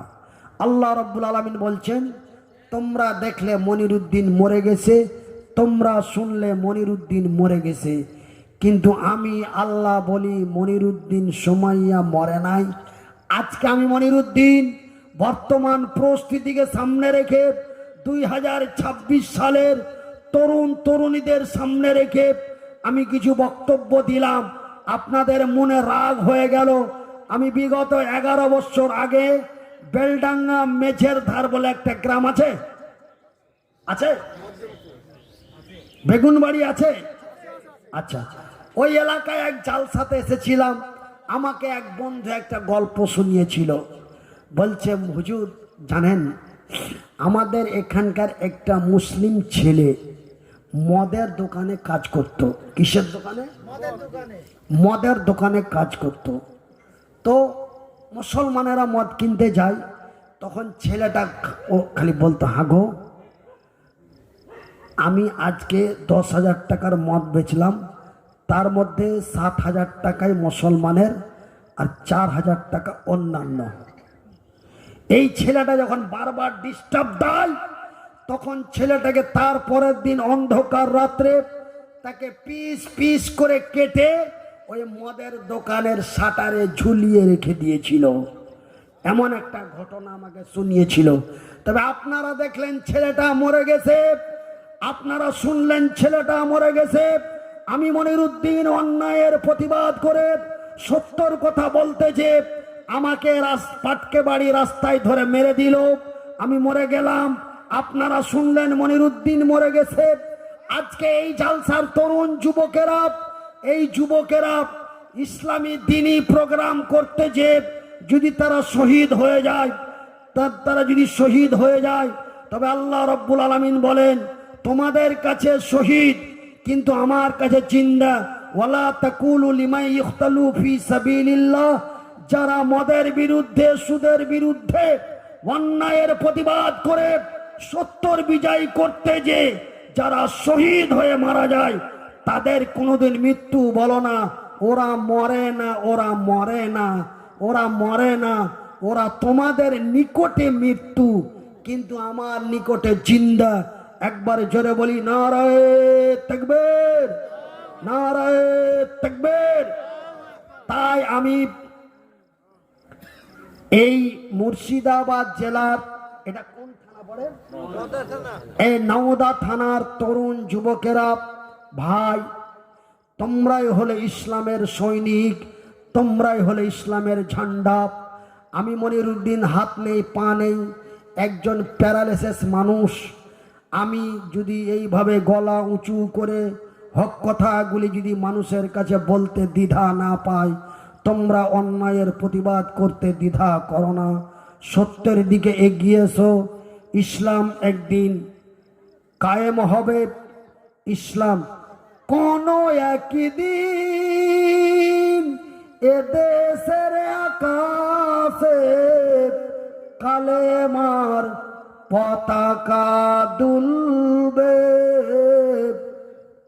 কোনো একদিন। আমার ভাইয়েরা, আজকে বাংলাদেশের মাটিতে প্রায় এমপি মাওলানার মধ্যে হয়ে গেল বলি আলহামদুলিল্লাহ। আমার ভাইয়েরা, এখন বাংলাদেশের এমপির নাম শুনবেন, একটা এমপির নাম মাওলানা আমির হামজা। এমনি করে করে আপনার যতগুলো এমএলএ, এমএলএ নয় এমপি হচ্ছে, সব এমপি এখন আলেমের মধ্যে। আমার ভাইয়েরা, আমার বন্ধুরা, আমার আব্বা জানারা, এই গজল সেই দিন বাংলাদেশের মাটিতে প্রতিষ্ঠিত হয়েছিল। এই দেশের আকাশে একদিন কালেমার পতাকা উড়বে। আর ঠিক আজকে বাংলাদেশের মাটিতে ইসলাম প্রতিষ্ঠিত হয়ে ইসলামের রাজনৈতিক চলতে আরম্ভ করেছে বলি আলহামদুলিল্লাহ। আমার ভাইয়েরা, আমার বন্ধুরা, আমার আব্বা জানারা, ঠিক আজকে পশ্চিমবঙ্গের মুসলমানেরা যেইভাবে নির্যাতিত হতে আরম্ভ হয়েছে, ভাইয়েরা আমার জানেন, আমি রাজনৈতিক কথা বলতে চাই না, তারপরেও কোনো কোনো আওয়াজ একটা যখন এসে কানে লাগে তখন এই বলা মুখটা বন্ধ করা চাই না। আমাদের এই ভারতবর্ষের পশ্চিমবঙ্গের একজন রাজনৈতিক নেতা বলছে, আমরা যদি ক্ষমতায় এসে যাই সর্বপ্রথম রোহিঙ্গিয়া মুসলমানদের বার করব। আমার ভাইয়েরা, পশ্চিমবঙ্গের মাটিতে এসআইআর করার পরেও একটা রোহিঙ্গিয়া খুঁজে পাওয়া যায়নি বলি আলহামদুলিল্লাহ। আমার ভাইয়েরা, কিন্তু খুঁজতে খুঁজতে একটা পাওয়া গেছে, তার নাম শুভেন্দু অধিকারী। তার মা বাংলাদেশি, আর বাংলাদেশির পেট থেকে হয়েছে সেও বাংলাদেশি। কথা ঠিক কিনা বলেন? আমার ভাইয়েরা, যারা আমাদের বাছাই করতে যায় তারাই বাছাই হয়ে যায় আলহামদুলিল্লাহ বলে দেন। সেহেতু টেনশন করার কোনো দরকার নেই। ঠিক একদিন কল্যাণ আমাদেরই হবে। আল্লাহর উপরে তাওয়াক্কাল, বিশ্বাস ভরসা করুন। মদের বোতলগুলো ভেঙে দিয়ে, সুদের খাতা থেকে নামটা কেটে দিয়ে, অন্যায়ের মুখে লাঠি মেরে, বাতিলের মুখে ঝাঁটা মেরে সত্যের পতাকাটা নিয়ে রাস্তায় নামুন। কল্যাণ আমাদেরই হবে, বিজয় আমরাই হব, জোরে বলি ইনশাআল্লাহ। এই আশা কামনা করে আমি আজকের মতো বক্তব্য এখানে শেষ করছি। কেন ভাই, আমি হলাম ব্রেন স্ট্রোক মানুষ। আমি 3 বছর থেকে আমি যখন ব্রেন স্ট্রোক হয়ে প্যারালাইস হয়ে গেলাম বাম সাইড, আমি শুধু কাঁদি আর আল্লাহর কাছে দোয়া করি। দিয়ে চিকিৎসা করতে করতে করতে করতে প্রায় 34 থেকে 35 লক্ষ টাকা খরচ করার পরে এতটুকুন আওয়াজ ফিরিয়ে পেয়েছি বলি আলহামদুলিল্লাহ। আরো জোরে বলি আলহামদুলিল্লাহ। এখনো চিকিৎসা চলছে। আগামীকাল আমি রিপোর্ট সাথে করে নিয়েছি। এই স্টেজ শেষ করে আমি সোজা ডাক্তারের কাছে যাব। আমাকে প্রতি মাসে 12,000 15,000 টাকা করে ওষুধ দেওয়া হয় এবং রিপোর্ট নিয়ে ওষুধ নিয়ে প্রায় প্রতি মাসে আমার 25 থেকে 30,000 টাকা যায়। আজকে 3 বছর থেকে একই রকম ওষুধ খাচ্ছি, কিন্তু ডাক্তার আমাকে নিষেধ করেছে যে আপনি 5 বছর বক্তব্য জগতে আসছেন না যদি বেঁচে থাকতে হয়। কিন্তু করব কি ভাই, কর্ম করার কোনো ক্ষমতা নেই। তবে এতগুলো টাকা খরচ করেছি, এই খরচ আমি আমার জালসা করা টাকা এবং মুর্শিদাবাদের মানুষ আমাকে প্রায় 3 লক্ষ টাকার মতো সাহায্য করেছিলেন গত 2025 সালের রমজানে এবং 2024 সালের রমজানে। আমাকে আমার খবর পেয়ে আমাকে অনেকেই ফোন করে বলেছে, হুজুর আপনি টাকা পয়সা নিয়ে চিন্তা করবেন না, আপনি চিকিৎসা চালিয়ে যান, টাকা যা লাগে আমরা আমতলা পাটকে বাড়ির মানুষ, বেলডাঙ্গার মানুষ আপনাকে আমরা দিব। রেজিনগর থেকে এক ভাই ফোন করে 10,000 টাকা পাঠালেন আর বললেন, হুজুর চিন্তা করবেন না, আপনার জন্য আমাদের মসজিদে প্রতিদিন দোয়া হয়। আমার ভাইয়েরা, আমার বন্ধুরা, আপনাদের দোয়ায়, আল্লাহর দয়ায় আল্লাহ আমাকে ফিরিয়ে দিয়েছে, বলি আলহামদুলিল্লাহ। কিন্তু গলার কণ্ঠস্বর, একটি হাত, একটি পা, এই তিনটি নিয়ামত আল্লাহ আমার কাছ থেকে মাহরুম করে দিয়েছে। আমার উঠতে বসতে চলতে ফিরতে বড় কষ্ট হয়। আগে আপনাদের এলাকায় একাই জলসা করতে আসতাম, একাই চলে যেতাম, একাই সারা বাংলার ট্যুর করতাম। কিন্তু ভাই এখন সাথে একজন হেল্পার লাগে, এমনকি আমার স্ত্রীটাকেও সাথে লাগে। আজকে একজন মহিলা মানুষকে নিয়ে প্রতিদিন রাস্তায় সফর করতে হয়। অনেকে অনেক রকম মন্তব্য করে যে আলেম মানুষ হয়ে তার স্ত্রীকে সাথে নিয়ে চলে, এটা কেমন কথা। কিন্তু সে আসে বাধ্যতামূলক এবং আমি নিয়ে আসি বাধ্যতামূলক। কেন ভাইরা আমার এই হাতটা নষ্ট হয়ে যাওয়ার পরে আমার জামা কাপড় প্যান্ট পেশাব পায়খানা আমার নিজস্ব দ্বারাই আর সম্ভব হয় না। এই জন্য আমার স্ত্রীকে বাধ্যতামূলক নিয়ে আসা হয়। তার জন্য দোয়া করবেন। আজকে 3 বছর থেকে এই কষ্ট আমার সাথে সাথে সে নিজেকেও কষ্ট ভোগ করছে। এই কষ্টের উপভোগ প্রতিদান যেন আল্লাহ তাকে জান্নাতবাসী করে, একবার বলি আমিন। এই বলে আমি আমার আজকের বক্তব্য এখানে শেষ করি। তবে বক্তব্য শেষ করার আগে আপনাদের কাছে আমার একটা ছোট্ট চাওয়া। আমি আজ পর্যন্ত আমি যে আমার একটা মাদ্রাসা চালাই, আজ পর্যন্ত আমি কোনোদিন আমার জন্য বা আমার প্রতিষ্ঠানের জন্য আমি কোনোদিন আমার এই মতো হাতটাকে আমি এই মতো করিনি। কিন্তু এই অসুস্থ পরে আমি নিজেকে একটু ড্যামেজ হয়ে বক্তব্য ডাক্তারে নিষেধ করে, কিন্তু করব কি, পরিবার আছে, পরিজন আছে, মাদ্রাসা আছে, এই জন্য আমি বাধ্যতামূলক প্রোগ্রাম করি। তবে গ্যাপ দিয়ে দিয়ে করি। আগে যেমন প্রতিদিন এবং নাইটে 2টো করে মেরেছিলাম। কিন্তু ভাইয়ের আমি আপনাদের কাছে একটা ছোট্ট চাইব, ছোট্ট, আমার এতিমদের স্বার্থে, আমার অনাথ আশ্রম তথা আমার এতিমখানার পক্ষ থেকে একটি ইউটিউব চ্যানেল চালানো হয়। ওই ইউটিউব থেকে এবং ফেসবুক থেকে কিছু পয়সা পাওয়া যায়। ওই পয়সাটা আমার এতিম ছেলেরা খায়। তাই আমি আপনাদের কাছে বলতে চাই যে সাবস্ক্রাইব যত বাড়বে আমার এতিম ছেলেরা পয়সাটা তত বেশি পাবে। ফলোয়ার যত বাড়বে আমার এতিম ছেলেরা পয়সাটা তত পাবে। তাই আমার একটা চ্যানেল আছে, আমার নয়, মানে আমার মাদ্রাসার পক্ষ থেকে। চ্যানেলটা মাত্র 6টা অক্ষর দিয়ে সার্চ করুন আপনাদের অ্যান্ড্রয়েড মোবাইলে। ইউটিউবে আপনি লিখবেন MMHATV, আর ফেসবুকে লিখবেন মাওলানা মনিরুদ্দিন পেজ। আপনারা এই পেজটি ফলো করবেন এবং ইউটিউব চ্যানেলটা সাবস্ক্রাইব করবেন। এটা আমার আপনাদের কাছে আবদার, আবেদন, চাওয়া বা পাওয়া। আমার মা বোন সকলের কাছে আমার এটা আবেদন। আপনারা সাবস্ক্রাইব ফলো করতে এমবি শেষ হবে না, কোনো পয়সা লাগবে না। শুধু সাবস্ক্রাইব করবেন, লাইক কমেন্ট শেয়ার করবেন। ইনশাল্লাহ আমার এতিম ছেলেরা খুশি হবে, আমি খুশি হব, এর সাথে সাথে আল্লাহও খুশি হবে। জোরে বলি আলহামদুলিল্লাহ।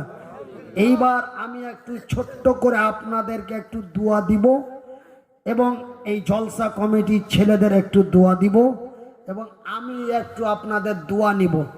তাই যিনারা আমাকে দোয়া দিতে ইচ্ছুক, যিনারা আমার দোয়া নিতে ইচ্ছুক, আপনারা একটু নামাজের হালাতে বসেন, সুন্নতি তরিকায় নামাজের হালাতে।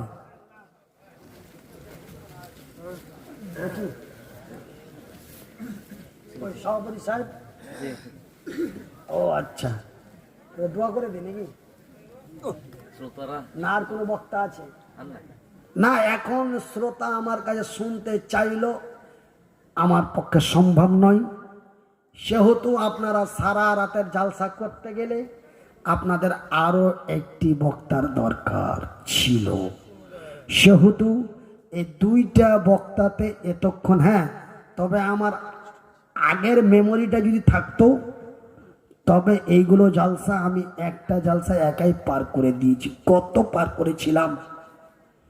যাই বা হোক, আমার বলার একটা লিমিট আছে, বর্তমান অবস্থায় বলার একটা লিমিট আছে।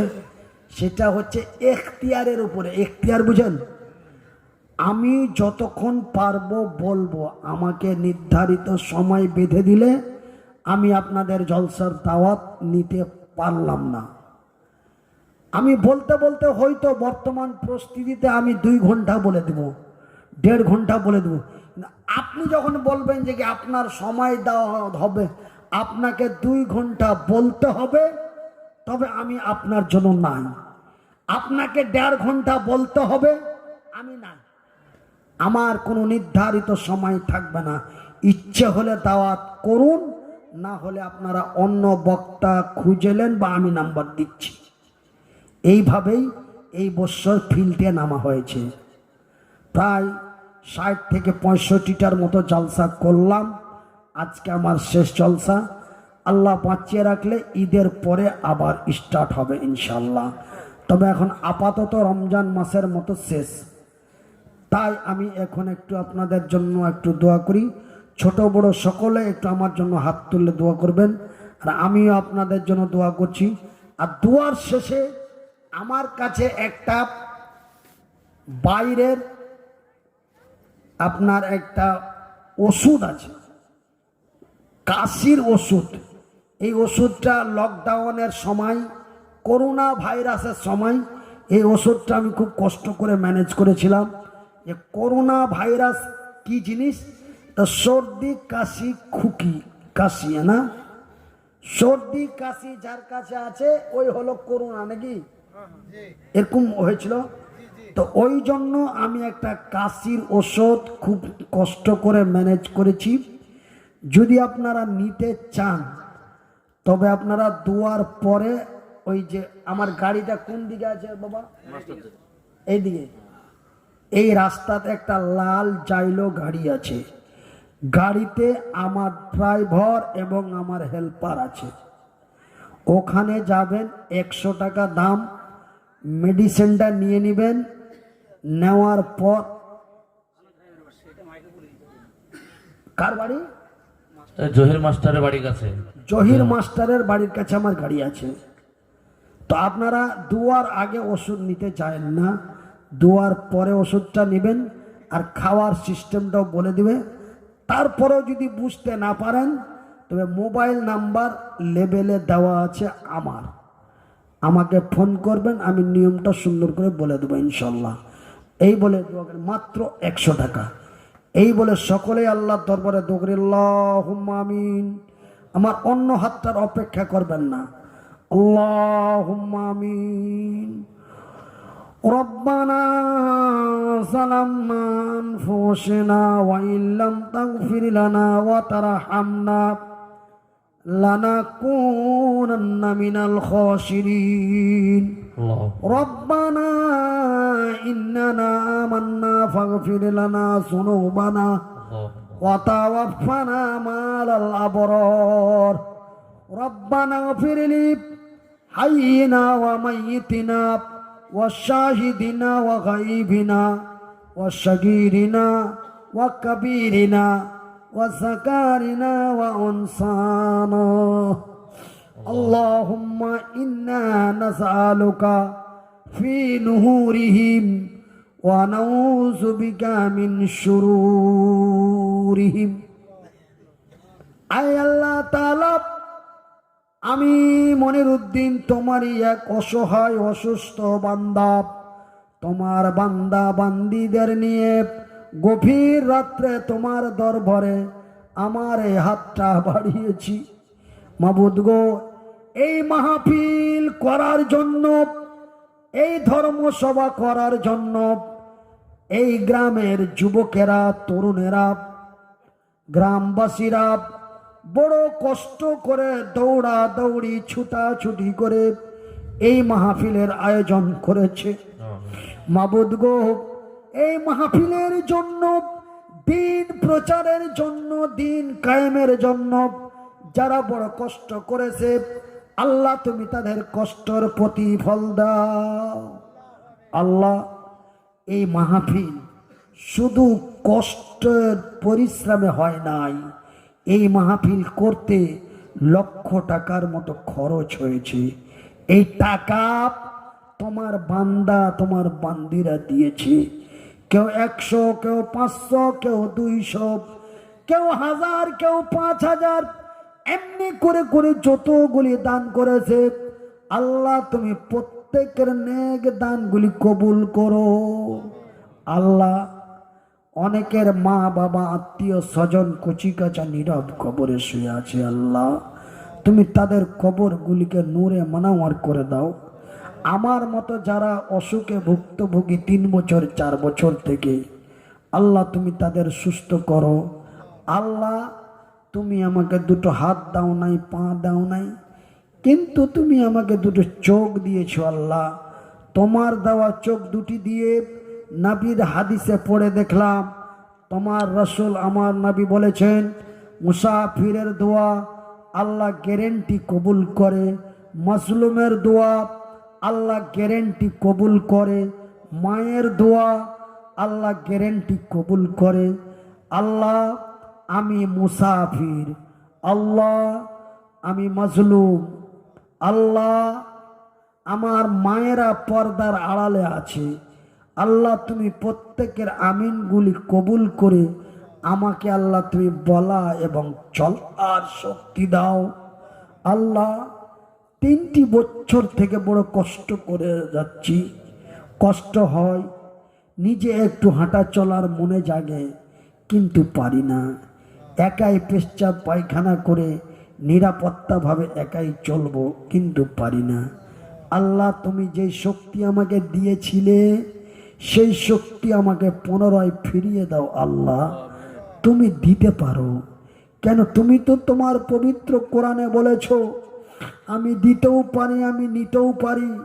আল্লাহ, তুমি দিয়েছিলে, নিয়ে নিয়েছো, পুনরায় আল্লাহ তুমি আমাকে ফিরিয়ে দাও। রব্বানা তাকাব্বাল মিন্না ইন্নাকা আনতাস সামিউল আলিম ওয়া তুব আলাইনা ইন্নাকা আনতাত তাওয়াবুর রহিম। সাল্লাল্লাহু তাআলা আলা খায়রি খালকিহি মুহাম্মাদিন ওয়া আলিহি ওয়া আসহাবিহি আজমাইন বিরহমাতিকা ইয়া আরহামার রাহিমিন। আমিন সুম্মা আমিন। লা ইলাহা ইল্লাল্লাহু মুহাম্মাদুর রাসূলুল্লাহ। আমার ভাইয়েরা, আপনারা ভালো থাকুন, সুখে থাকুন, সুস্থ থাকুন, এবং আপনারা আমার জন্য দোয়া করবেন, আমি আপনাদের জন্য দোয়া করব ইনশাআল্লাহ। আল ইসলাম জিন্দাবাদ। আসসালামু আলাইকুম ওয়া রাহমাতুল্লাহি ওয়া বারাকাতুহু। ওয়া আলাইকুম আসসালাম ওয়া রাহমাতুল্লাহি ওয়া বারাকাতুহু। আলহামদুলিল্লাহ, আমাদের আজকের এই জলসা তথা দিনে মাহফিল প্রধান বক্তার দোয়ার মাধ্যম দিয়ে সমাপ্ত করা। আল্লাহ তাআলা আমাদের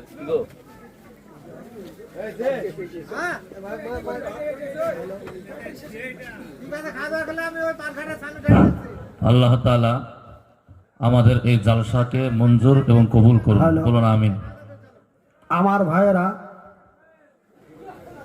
একজন আল্লাহর বান্দা, এই স্টেজে একজন আল্লাহর বান্দা আমাকে খুশি করে, মানে হাদিয়া নজরানা হিসাবে আমাকে 200 টাকা দিয়েছে। আল্লাহ রাব্বুল আলামিন যেন তার নেক হাদিয়া কে আল্লাহ কবুলে মঞ্জুর করে, একবার বলি আমিন। উনি ইচ্ছাই দিয়েছেন, আমি কোনো আবেদন আবদার আপনাদের কাছে করি নাই। ক্বালা নবী সাল্লাল্লাহু আলাইহি ওয়াসাল্লাম, নবী করিম সাল্লাল্লাহু আলাইহি ওয়াসাল্লাম বলেন, কেউ যদি খুশি করে দেয় আর কেউ যদি খুশি হয়ে নাই, আল্লাহ দুজনের উপরে খুশি হয়ে যায়। এই জন্য আমাকে খুশি করে দিয়েছে, আমি তা গ্রহণ করেছি।